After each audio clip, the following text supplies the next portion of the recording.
Hello, everybody. My name is Nick Gray. I wrote this book called The 2 Hour Cocktail Party. And I'm going to talk to you today about how to make new friends, how to build relationships, really how to grow your network. But I'm going to do today a little different. I got my colleague Shaggy here on the line. He's going to ask me some questions. So we'll do it sort of like an interview to just learn about what this is. Shaggy, you want to say hello? Hey, Shaggy here. All right, great. Now I think they can hear your voice, but they'll be looking at me. Shaggy, what is your first question for me in this presentation? Absolutely. Yeah, my first question is, can you tell us about your book and what you'll teach us today? Yes. So my book is called The 2 Hour Cocktail Party, and it really is a framework for how you can host a well run cocktail party. But it's not about drinks or the alcohol. Now it's really like a happy hour or a gathering, just an excuse to bring people together. Shaggy's going to ask me who we invite, and we'll talk about what happens at the party. But what you're going to learn is really how to build your network, how to make new friends. Now, that phrase network, by the way, networking really gets a bad reputation, but we're going to talk about it in, whatever purpose you want. Some people want to make more friends. It's hard to make new friends as an adult.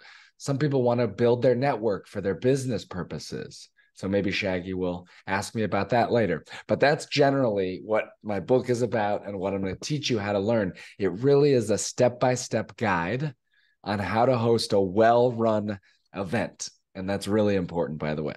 What else, Shaggy? So, why should people be hosting a party? That's a great question. I found through hosting hundreds of parties myself.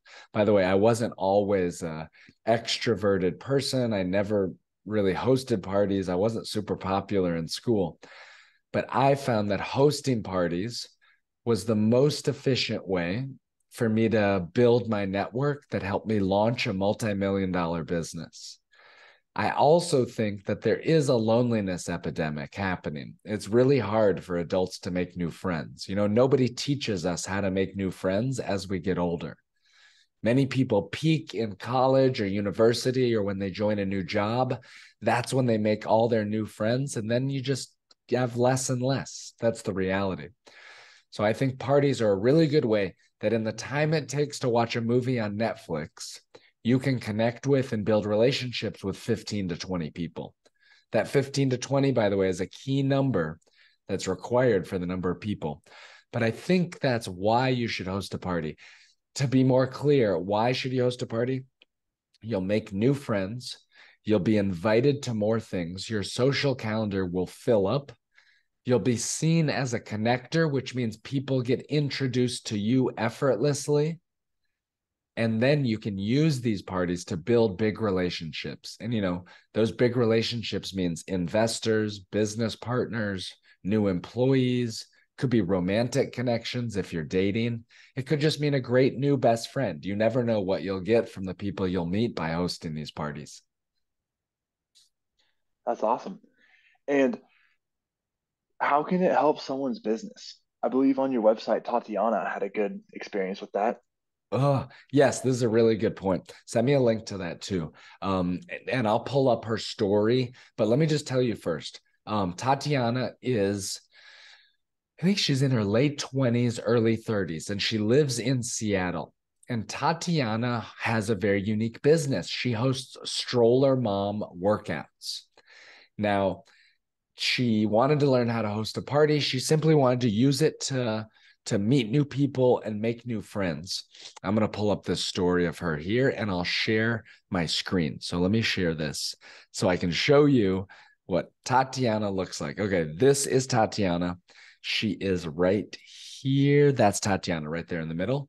And she hosted a party to make new friends and meet some other people in her neighborhood. But here's the unique thing. She said that her business tripled after hosting a couple parties. I'm just going to show you the parties because they had so much fun. Okay, there's Tatiana. These are some of her party photos. She experimented by hosting different themes and ideas and different things. But she said something. These are so much fun photos. I love seeing their photos, and I have this website that I'll show you guys later. But here's what's unique. She said, I didn't even have to sell my business. I was simply thought of more often and I was kept top of mind so that I got referrals to my business from everybody who attended. Now, this didn't happen after her first party. She had to host 2 or 3. But I tell you, I swear to you that it helped her grow her business. And I've heard the same thing from other people. What else, Shaggy? There you go. So let's say there's two different types of people who want to host a networking event, or excuse me, a cocktail party. One wants to host a networking event, and one wants to host one to make more friends. What would be the difference between the two parties that they host? Really good question. So there's 2 different groups. One wants to make new friends, one wants to use it for business. Both of them should start at the same place, and I'll tell you why. They should start by just inviting their friends, their neighbors. What I say is your first party, you need to practice. You need to do it as a low stakes affair. Don't high stress. Don't reach from the top shelf of your new guests. Invite your people that you feel comfortable with. The reason for that is that if you want to use this for networking, if you want to use this as a client event, by the way, which is incredible, I want you to practice at home for your friends, for your neighbors, maybe some family members first, so that you can understand the operating instructions of how this book works. This book has a formula, and I'll talk about the formula here in a little bit, but many people have never hosted a party at home with name tags, with icebreakers. And I want you to build the confidence before you do it for networking purposes. Host it for your friends. So, for the person that has it as the friends, just follow the book, follow the formula. It'll tell you exactly who to invite. By the way, we always start by inviting our core group first.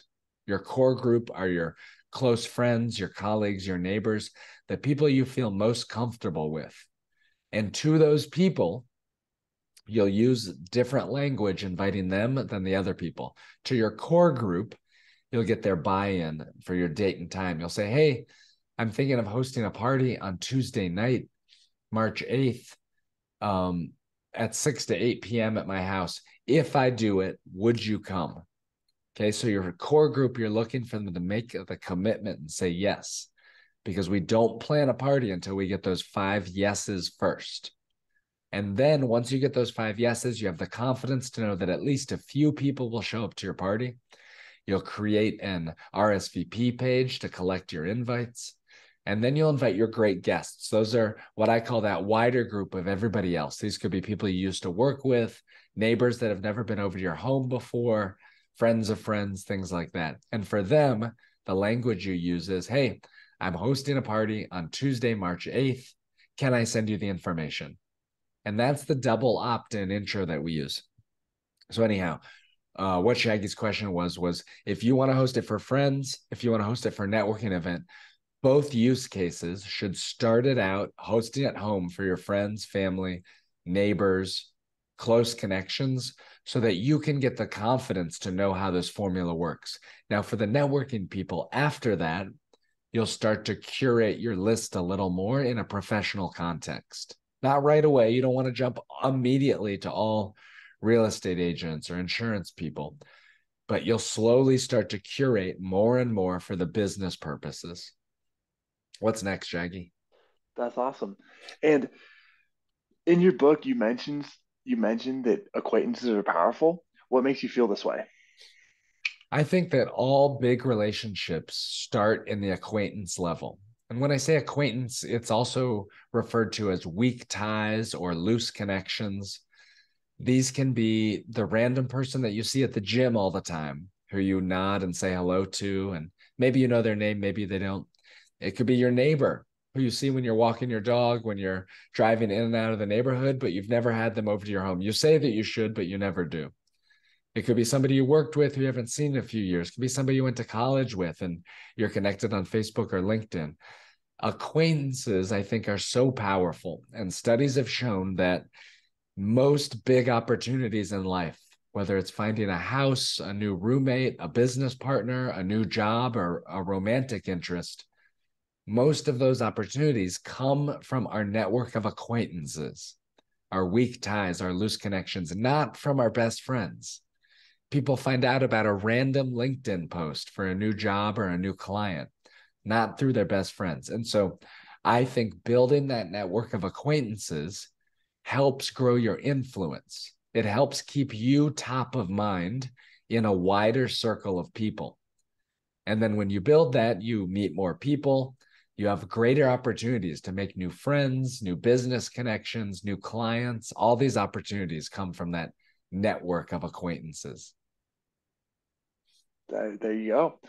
And so, what was the biggest motivating factor for you to write this book? Mm. This is so funny. The book started as a Google Doc. So I moved to New York about 15 years ago, and I didn't really know anybody. And I went out to nightclubs and networking events, and I was not successful. I don't do well in those environments. And I decided, I'd leave those events, by the way, feeling really sad and down, like it was my fault, like I wasn't good enough, like I missed opportunities. And I realized actually, no, they were just poorly run events.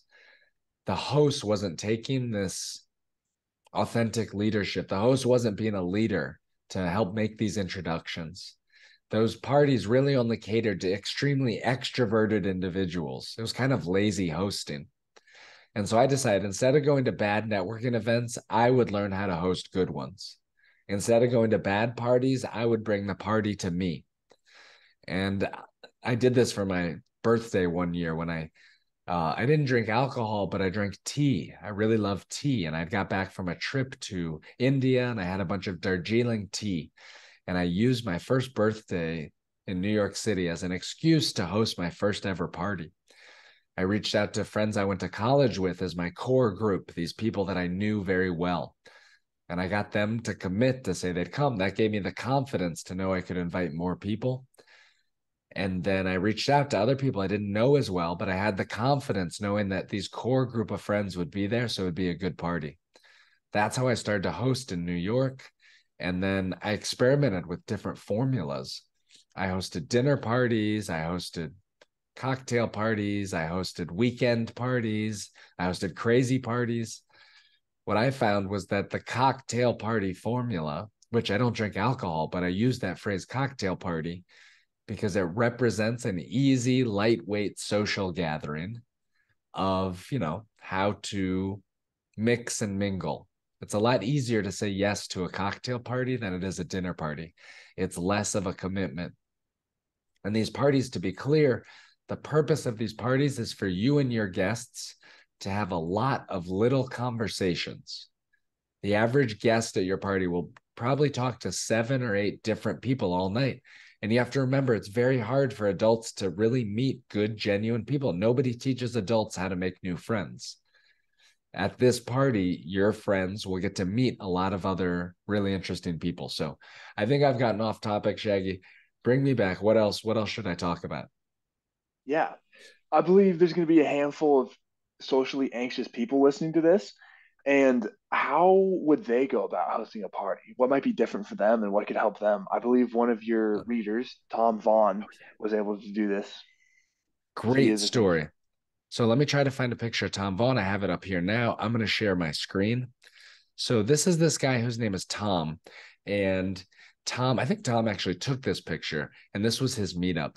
But Tom lives in Houston, and he's a professor there at the university, and he teaches screenwriting.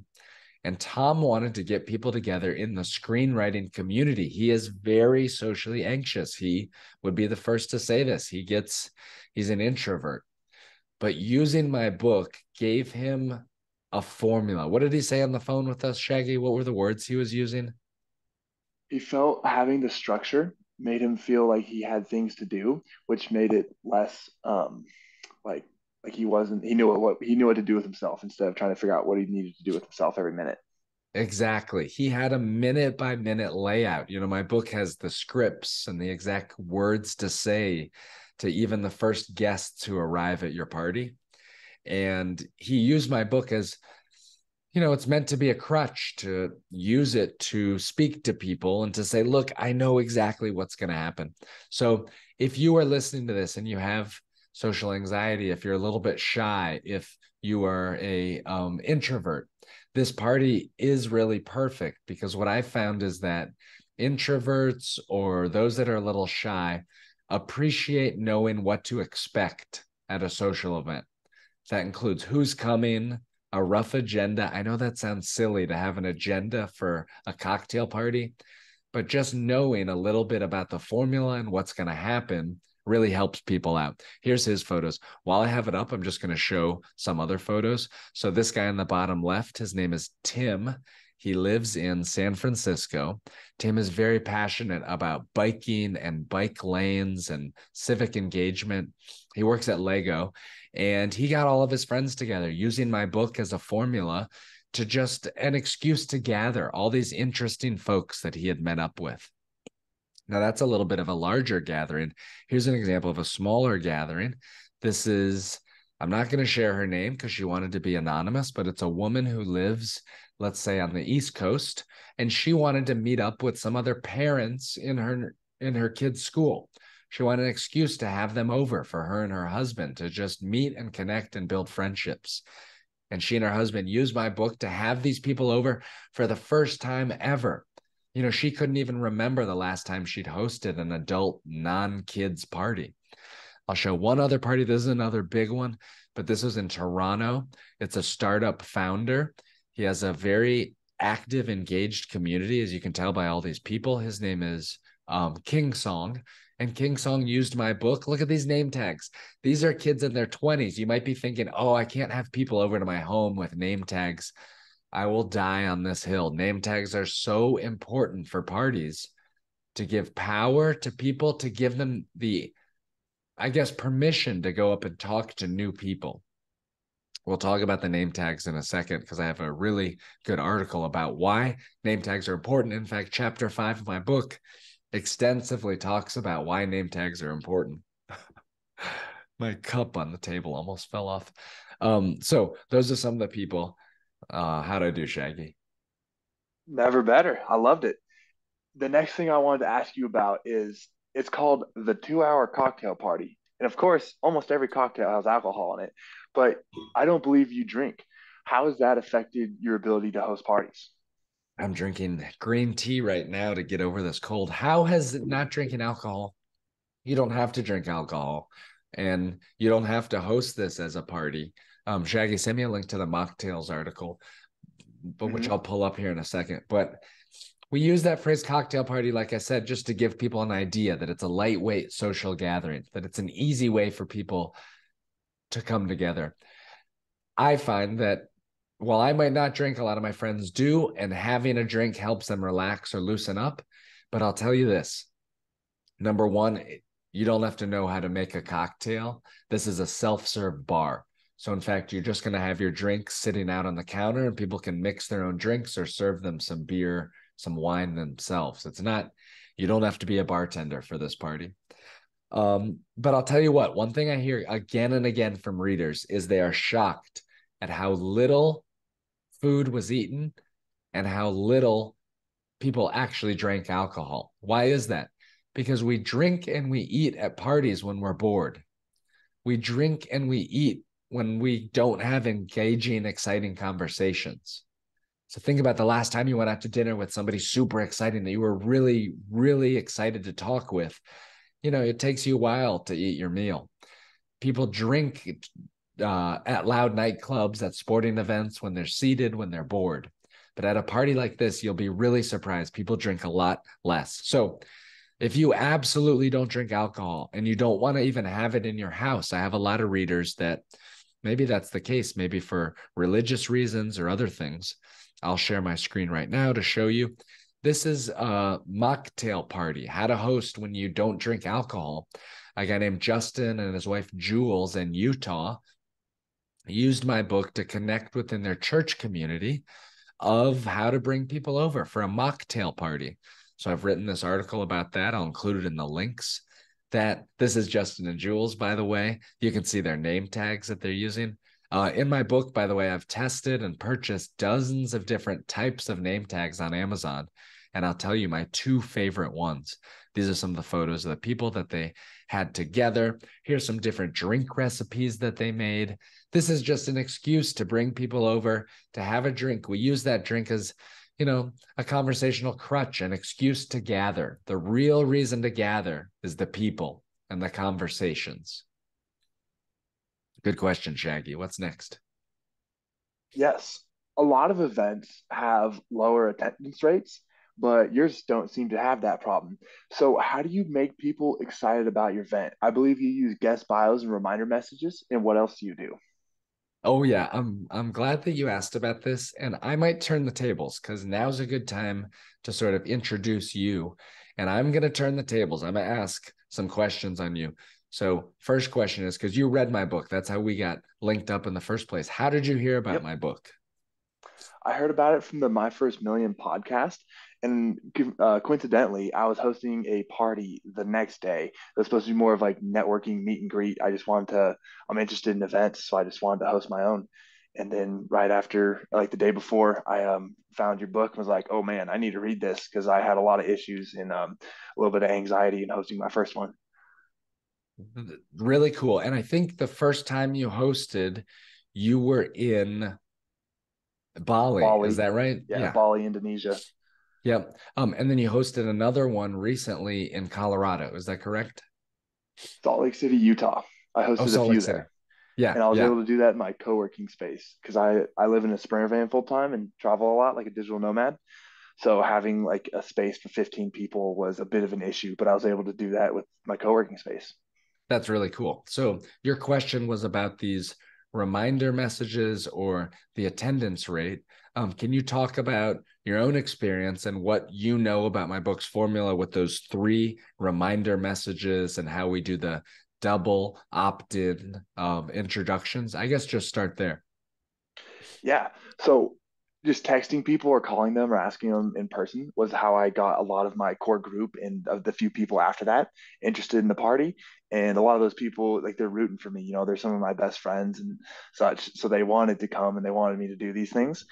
And then with the first reminder message, of course, you're sending out like crucial information, making sure they're all set up and they're going to know what they need to know. And then, honestly, the biggest thing I found is writing the guest bios, like you told me about. That actually sets a social contract because everyone's like, oh, like I'm on this list. I said I was going to show up. Now I really have to show up because I'm on this guest bio list. And then also the people who are kind of on the fence and haven't committed yet, they're like, wow, there's 8 other people in this guest bio list, and they sound interesting because you've written fun things about them.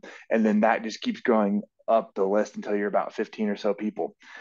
And then, of course, sending like the guest bios the morning of is going to increase that attendance rate because it just really bonds that social contract that people have made with you and it makes it Yes, public.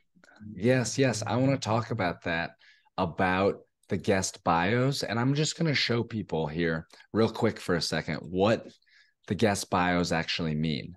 So when we talk about guest bios, I think they're in chapter 8 in the book. And the guest bios are little blurbs about each of the guests. For example, mine could be about Shaggy, say that he was going to be a guest at one of my parties. I'd say Shaggy lives in a Sprinter van. He just got back from Bali. Ask him about skiing. Okay. It's just little conversational access points about half or more of your guests. So you'll write this. It should take you 10 to 20 minutes. Here's some sample bios. You'll read these in the book as well, but they're sample bios. And like Shaggy said, they do create a bit of a social contract for those that you include. It makes it harder for them not to be able to come because they're working late. But more importantly, it gives others the excitement of people that they're looking forward, that they really want to meet. So these are the bios. You'll read all about them in the book or on my website if you, for some reason, don't want to buy the book. Shaggy mentioned the three reminder messages. That's how we boost our attendance rate. Shaggy and others have reported to me more than a 93% attendance rate of those who say they're going to come are ones that actually show up, which is incredible. These days, a lot of parties, back when you'd spam people with Facebook events, only get 50% attendance rate. So this is a big suggestion. You can use all these for any events that you host, but doing the double opt-in intro, collecting RSVPs, sending 3 reminder messages, and using guest bios will drastically boost your attendance rate. Any event that you're hosting, you should use those elements of my formula. Would now be a good time, Shaggy, for me to talk about my formula and kind of what it is? Yeah, let's go ahead and do that.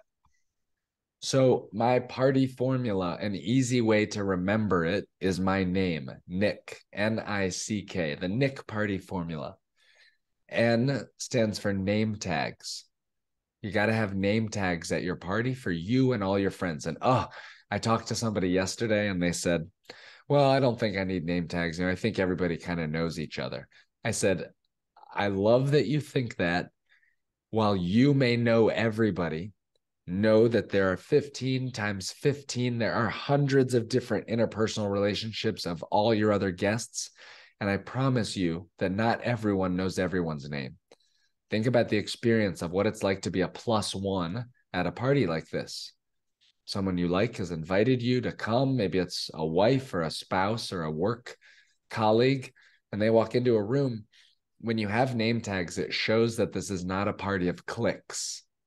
It shows that everyone is on the same team, that it's a safe space to go up and meet someone new. So you have to use name tags even at a house party. That's the N, name tags, in the Nick party formula. I stands for icebreakers. You're going to run 2.5 rounds of icebreakers. And I want to talk. Let me ask Shaggy, though, at your party, how many rounds of icebreakers did you guys do? Your most I did recent one or one? Yeah. three.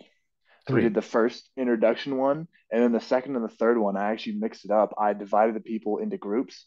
So on everyone's name tag, I wrote a letter and then a number. So A, Uh-huh. B, C, D, and 1, 2, 3, 4. And those are, that's 16 combinations right there, or 16 different little codes you could write on someone's name tag. And then for the second and the third icebreakers, that way we had two Oh groups. my God. This and that way you could divide them into the room, and that way you just go help one group get started, then you go to the next group, help them get This started. is And I this wrote is out, so advanced. This is great and I love it. Have we written about this? Did we write about it on the blog?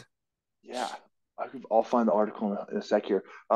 And that really helped people just to like meet each other. And then it's like in the smaller, like, having a big group, like everyone 15 to 20 people at once is good, like to get things rolling. It's a great, like simple one. And then Yeah. once people have met each other and it's a little more dynamic, having these smaller groups for the cocktail, for the icebreakers, that really helped people to like get deeper connections and ask better questions. And I kind of kept it a little bit loose. I was like, people would just ask questions a lot. Like I would let their time go on a lot longer. Because for the first icebreaker, you definitely want to manage people's time, not really let them go over 30 seconds or so. But for the next ones, I wanted people to like connect and ask each other a lot more questions and such. I love that you experimented with things. As you hosted your third and fourth party, you've really experimented by adding new things to create these deeper level of connections. And I want to let Mm-hmm. people know that that's something that you do. These parties are going to evolve as you start to host it. And here's the thing, you will receive the biggest benefits in life when you make hosting a habit.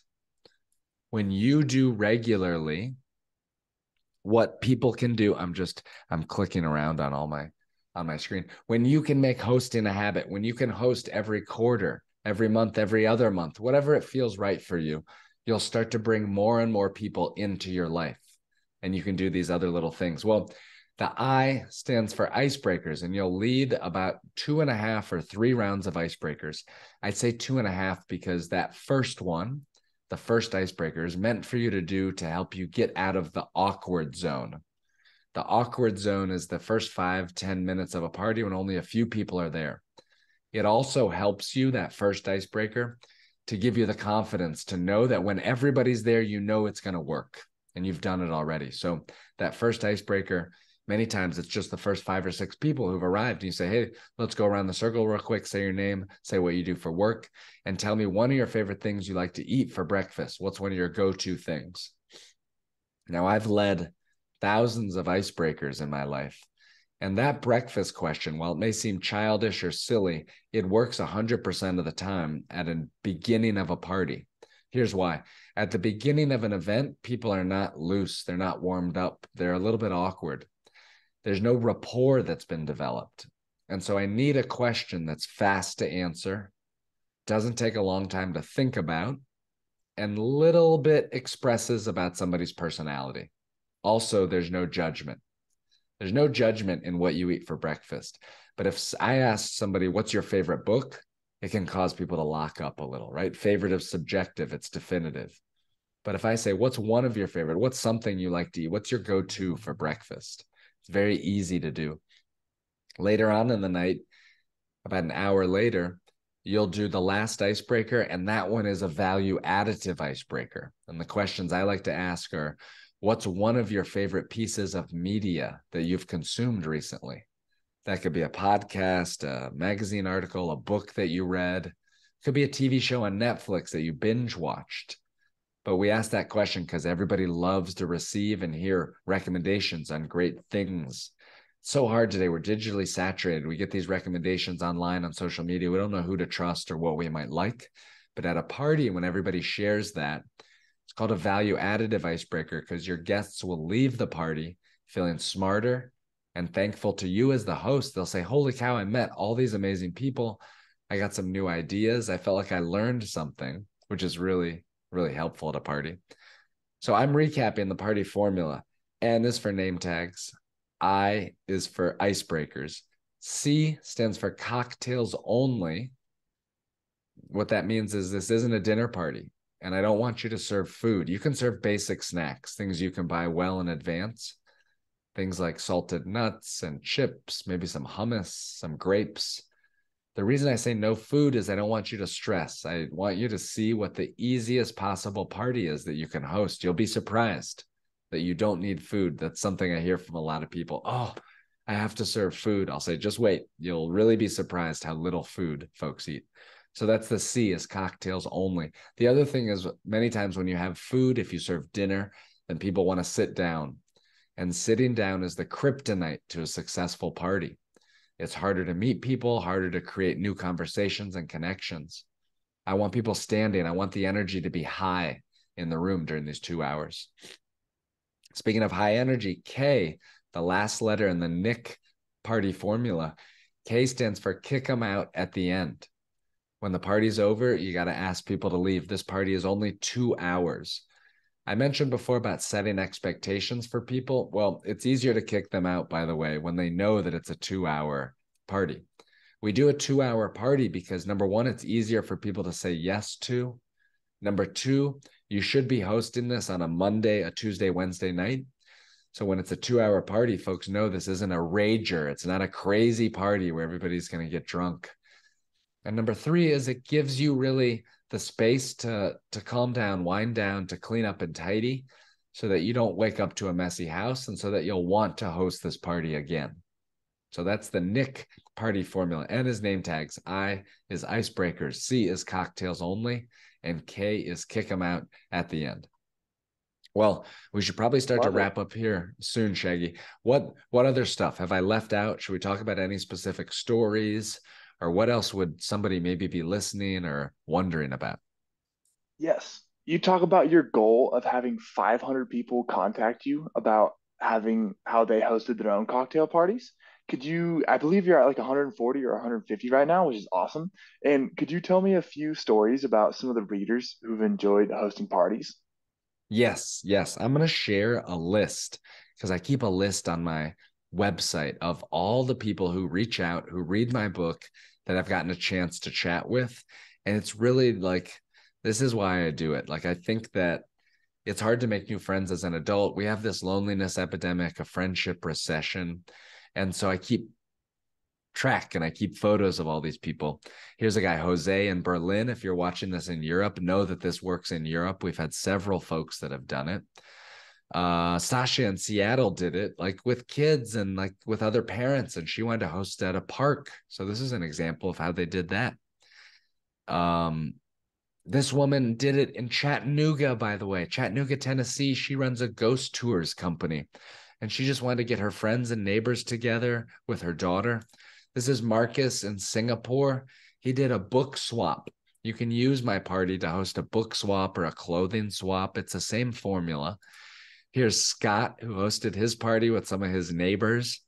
Stephanie in Wales. Oh my God, I have to call Stephanie. She hosted her party around Christmas and used my formula as an excuse to get people together around the holidays. Connor and Kenny in Orlando. Look at the dog. I love seeing photos of people. Connor did this as a housewarming party. She needed an excuse to host a housewarming party, and she used my photo as an excuse to be able to do that. This is Dino in Florida. He and his wife invited some of their church friends and their other friends over, and they used my book as an excuse. They'd been really meaning and wanting to have people over. And finally, they had a formula for being able to how to do that. This is Damon. Damon's one of my favorite stories because Damon, I think, would describe himself as an introvert. And I hear this again and again that the introverts like this book sometimes more than the extroverts because it gives them permission, it gives them an outline, it gives them a framework for an event that makes them feel more comfortable. Those are some of the guardrails. Let's see if I have any other stories. This is Rob in London who hosted a party with his friends. I think he did it at like his patio. Oh my gosh, I just noticed that they blurred out the baby's face down there for privacy purposes on the baby. There's Rafat in Singapore. Bridget did a really good job. She too wanted to host a housewarming party, and she used my book as really a way and a framework to bring people over for the first time. Alec in Australia wanted to meet some of his neighbors. Oh my God, it was so hot outside. I remember when he hosted this, they enjoyed all the air conditioning inside. Nancy hosted a meetup at a conference using my book as a formula to meet other people that were interested in financial freedom. I think this was at FinCon. These are some examples of people that have read my book, and I love hearing these stories. And my goal, my number one thing, why I spend time sharing videos like this and just preaching the gospel of hosting is that I really do think that making new friends, meeting more people is a win-win for everybody. You get to grow your network, but your friends get to meet new people. And I found everybody can use a new friend. 19% of American men say they don't have a single close friend. And by building up a better peer group, it helps really raises your social peer. I don't know. I believe in that phrase that your network is your net worth, and that the people we surround ourselves with really help us grow and inspire and encourage us. So that's my goal. That's my mission. If you are watching this, I would love it if you decide to host a party. Please send me an email. You can find it all over my website at my website is nickgray.net, net. That's my website. But then the site that I built all about my book is www.party, PARTY.pro, PRO, www.party.pro. Please go there. Send me an email if you choose the date. I would love to hear from you. Here's my address, nick@party.pro. That's really what my goal is to host stuff. I'm going to stop the screen share, but I would love to feature you and your photo there. What else? Do we leave anything else out, Shaggy? Yeah. I want to talk about the advantages of having a 2 hour party that's between 7 and 9 p.m. on a weekday. Why Oh, wouldn't yeah. you choose a weekend? Why wouldn't you have it longer? Tell me a little bit about that. Good question. So, why do we host our parties on a Monday, a Tuesday, or a Wednesday night? Because those are not socially competitive nights. You're less likely to have cancellations, and you're more likely for people to say yes and to actually show up. For a first-time host or a new host, I found the number one fear is that nobody will show up. And even leading up to the party, they're so worried, is anybody actually going to show up? I found, by the way, that when you follow my book and you follow my formula about these double opt-in intros, the reminder messages, you're collecting RSVPs, sending guest bios, you'll receive over a 90% attendance rate. But getting the people to say yes in the first place, I found it's drastically easier on a Monday, a Tuesday, Wednesday night, because people don't have other commitments on those nights usually. You're not going to get bumped for something else. That's why to host it then. Now, what time should you host it? I say 7 to 9 p.m. That worked for me when I was in New York. But now, about 2 years ago, I moved. I'm in Austin, Texas now. And here things are a little earlier. I noticed my friends were hosting happy hours earlier. So I host in Austin from 6 to 8 p.m. Use your best judgment as far as in your community, what 2 hour time block. It's funny. I just talked to a woman, my first ever party from my book last night happened in Jeddah, Saudi Arabia. and the life happens very late over there. So her party, I think, was like 9 to 11. I think it's because it's so hot there. Whatever it was, she had a great party. Use your own cultural norms for what 2 hour time block, but please stick to the 2 hour time block. Number one mistake I see, my sister did this. She said, oh, I think I'll want to talk, 2 hours won't be long enough. So I'm going to set it for 3 hours. What happens then is that people show up late because when it's a 3 hour time block, they think, oh, I'll show up 30 minutes, an hour late. When you do a 2 hour time block, it compresses the awkward zone. And if you want to stay late, that's okay. You could extend it if you're really enjoying, but you need to give people the excuse at that 2 hour mark. Say, thank you for coming. Thank you so much. If you need to leave, the party's officially done. But if you want to hang out and chat for a few minutes, that's okay as well. That's really important. How'd I do, Shaggy? Did I answer your questions? Yeah, amazingly. And I got a few more if we still have the time. Yeah, sure. We can Cool. talk for a few more So minutes. awesome. So can you use this party formula to host different styles of parties other than a cocktail party, such as like a book swap, a clothing swap, a baby shower, maybe a housewarming party? Great question. Yes, you can, but don't do that first. Use this book to learn the formula, host it for your neighbors, for your friends, absolutely for a housewarming party. But for something like a clothing swap or a book swap, wait until you've done the basic formula. Think about this like a party operating system, like an operating system for gathering. I talked to a guy in Dublin yesterday. His name's Harshal, and he's now hosted 2 parties using my book and my formula. And he said, oh, my kid has a birthday party coming up. It's going to be so easy to host this because he knows the formula. He knows how to invite, how to collect RSVPs, how to send reminder messages. So start with the formula, follow the book for your first party. Just trust the process. I've helped hundreds of people now. There's 170 listed on the website now, I think. Let me just see real quick. Right now, we're up to 171 on the website, but I also hosted 50 people that I helped as I was writing the book over 5 or 6 years. And so I know that the book works. Follow the book and trust in the book. What else, Shaggy? Yeah.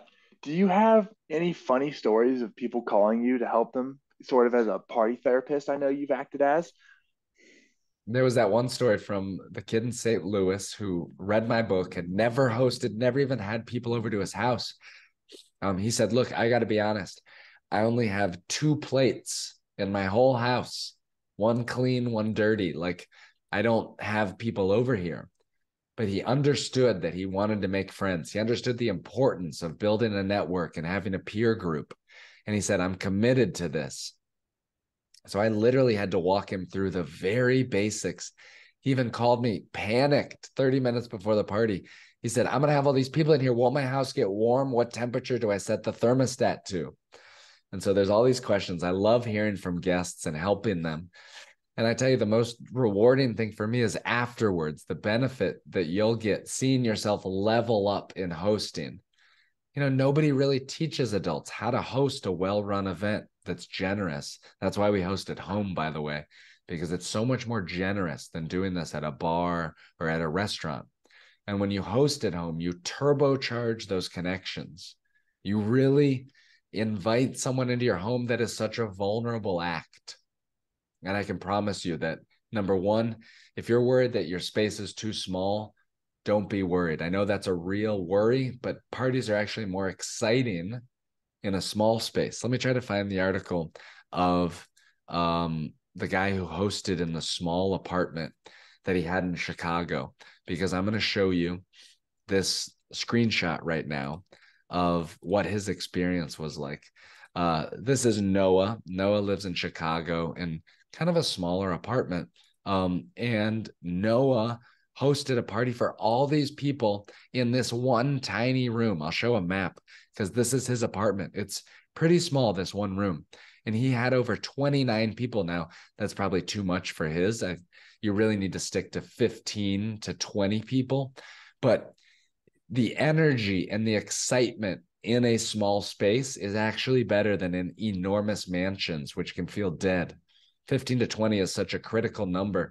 Less than 15, and there's not enough energy and excitement in the room. more than 20 and the icebreakers can take too long. So your goal is really to get 15 to 20 people at your first party. And by the way, you'll have to invite sometimes more than that. Now, maybe you won't. There's the guy Maddox in Dallas, and Maddox invited 19 people to his last party, and he had 20 people show up. Somebody brought an extra guest. In some communities, you may have a 1-to-1 hit rate of people saying yes, especially when you do what we call the party runway by giving yourself 3 full weeks of time. But other times, even for myself, I know that I have to invite a lot more people than 15. I have to invite 20, 25, sometimes 30 people if I want 15 people to show up. Nice. And if we got time for another question, I do have a good one. Yeah, sure. No problem. We do one more question. There we go. So at the end of your parties, sometimes you like to do a party cheer, and that's something that's like a little bit childish. It's kind of like a sports team getting together and doing a big old party cheer together. Could you tell me about some of the experiences you've had with that? Yes, I'll share this. I'm going to ask you, though, have you done a cheer yet at one of your parties? I have not, Okay. unfortunately. You got to do it at the next one. And here's when you're going to do it. You're going to do it at the end of your first icebreaker. At the end of the first icebreaker, you'll say, well, thank you so much, everybody. The reason that we did that icebreaker is to give you an excuse to go meet somebody else. I guess this starts the party. Let's put all our hands in. You guys circle up, come put your hands in the middle and do a cheer. Now, if you've been watching this video and so far you're like, all right, I get it. I'm on board. But now this party cheer, this sounds stupid. Know that you don't have to do it. But I'm telling you, I've hosted hundreds of parties and we do these playful little things just to get people laughing, just to get them moving around the room. And so you do a little cheer. I've written an article that's on my blog somewhere that's all about that cheer and exactly how to do it. I just got the link here from Shaggy. So I'll show you very briefly about the cheer, but please don't judge me too hard for this. Read the book. It explains how and why to do this cheer. And you put all your hands in the middle like that. I even filmed an awesome YouTube video where I go through and I show you exactly what it looks like and how you host it and exactly what words to say and things like that. I think that's something that's unique about this book that I've written. It's really a guidebook. It's a step-by-step handbook of every piece of the puzzle. It's not a hard book to read. One of the greatest compliments I get sometimes is people say, I read your book in one sitting. It's a fast book, very, very fast. You can probably read the whole book in 45 minutes. The last thing I'll say is I'm happy to give a satisfaction guarantee that if you don't believe that I added massive value, that I wrote a truly good book, the book has over 340 reviews on Amazon now, by the way. Check out some of the reviews. But this book will help you. And it's why it's my mission now to help people learn how to host a well-run event because it has changed my life. And I've seen it work for hundreds of other people. I also think that now more than ever, we need more connections. We need in-person gatherings. And right now, as I'm recording this in March of 2023, I can tell you without a doubt, people are hungry for in-person events. They're starving to gather again. So the secret is, everyone wants to be invited to a party. You can be the person that hosts parties. All it takes is a simple 2-hour cocktail party. This is the easiest, simplest formula I've found for gathering 15 to 20 people. And the results, it just might change your life. It did for me. Shaggy, anything else you want to add to wrap it up or from your own experience? Not really. I got a bunch more questions, but I think we're running out of time. We'll finish it up with that then. I want to thank you very much for helping me out. This was way more fun to do it with you, to ask me these questions. Shaggy has a really cool blog post on my website. Let me just show that real quick because I got to give a shout out for the events that you hosted. And it's how we got first linked up, actually, was because you hosted these events. And if Shaggy can do it at a co-working space, because Shaggy lives out of a Sprinter van, like he said, this is Shaggy and one of his parties. And he's got all these other things. There's Shaggy in his Sprinter van. He hosted one when he was in Bali at this restaurant. And then he hosted another at like a co-working space. We have more ideas on where you can host your party as you grow on your hosting journey. and how you can meet new people, by the way, exactly who to reach out to, how you can use this formula to really connect with other business owners, entrepreneurs, all these great things. But for now, I just want to say thank you so much for watching my video. Check out my book. The name of my book is The 2-Hour Cocktail Party. This is everything that I've learned on how to host it. I also have a blog. So if you don't like sales and you think I'm selling too much, then just look at my website. I've included almost everything from the book on that blog there as free resources. You can listen to my book on Audible. Sign up for my friend's newsletter at www.nickgray.net, N-E-T. And on social media, I'm at Nick Gray News. I post a lot on my stories on Instagram. Check those out. Thank you for your help today, Shaggy. And I'll finish this up now. Thanks very much. If you're watching this video on YouTube or on Facebook, will you leave me a comment and just say hello? Let me know that you got to the end. It really means a lot to me, encourages me to make these videos. Thanks for watching, everybody. Bye-bye. Bye-bye.